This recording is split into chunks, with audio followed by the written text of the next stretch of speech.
में सवार होकर के एक सिटी से दूसरी सिटी में जा रहे थे।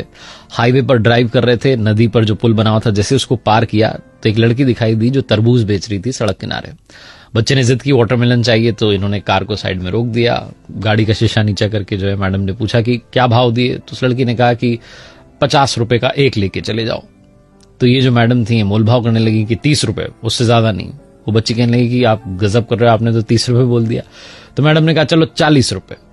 तो उस बच्चे ने कहा अरे 40 का तो हमें ही पड़ा है, 45 का मैं आपको दे सकती हूँ। ये भाई साहब जो थे, पति जो थे, मुस्कुरा रहे थे कि क्या ये जिद बहस कर रही है इतनी छोटी सी बात पर। और जो मैडम थी वो मोल भाव में लगी हुई थी। तभी वो जो लड़की थी वो तरबूज लेकर के इनकी जो कार थी उसके पास में आ गई, और जो बच्चा था वो खिड़की से बाहर देख रहा था। तो मैडम थी, उन्होंने एक और इमोशनल दाव खेला। उन्होंने कहा कि अपने छोटे भाई के लिए दे जाओ 40 रुपए में। तो उस बच्चे ने कहा अरे वाह कितना प्यारा बच्चा है, क्या नाम है इसका? तो उस बच्चे ने बताया मेरा नाम गोलू है। कहने लगी वाह तुम तो सच में गोल मटोलो।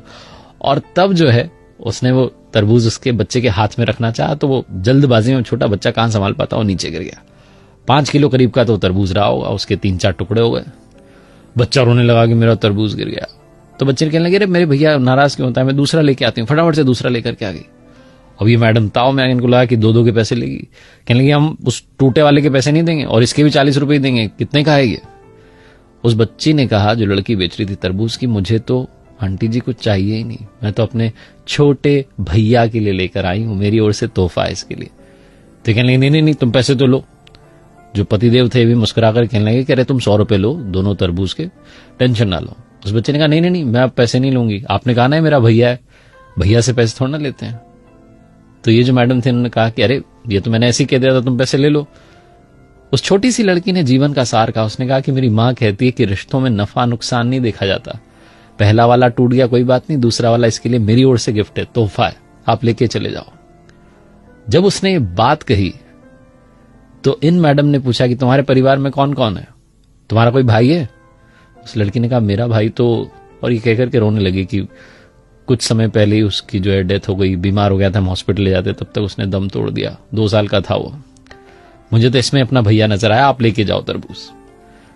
ये जो मैडम थी ये जहां से आ रही थी अपने घर से और दूसरे शहर जहां जा रही थी, वहां पर किसी के रिलेटिव के यहां पर जाना था, गिफ्ट देना था, कंगन लेकर के जा रही थी।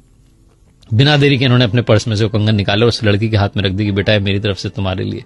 वो लड़की कहने लगी कि अरे तरबूज के बदले ये? तो इन्होंने कहा हाँ बेटा, रिश्तों में नफा नुकसान नहीं देखते, तुमने इसको अपना भैया माना, मैं तुम्हारी मां हुई, मेरी ओर से तुम्हारे लिए, अपना ख्याल रखना और सबका ख्याल रखना। ऐसा बोलकर के इन्होंने गाड़ी आगे बढ़ा ली।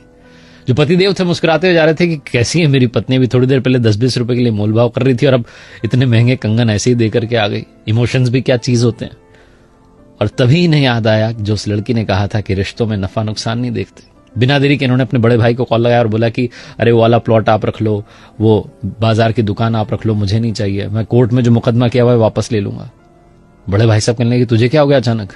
तो इन्होंने कहा कि वो भाई साहब मैंने सुन लिया है, अब याद रख लिया है कि रिश्तों में नफा नुकसान नहीं देखते। बड़े वाले भाई साहब भी पिघल के कहने लगे कि अरे मेरे छोटे इतने प्यार से पहले बात करता तो बात आगे बढ़ती नहीं, आजा घर पर चाय पीते हैं और सब सॉल्व कर लेते हैं। बहुत छोटी सी कहानी है जिसका सार ये समझाता है कि रिश्तों में नफा नुकसान मत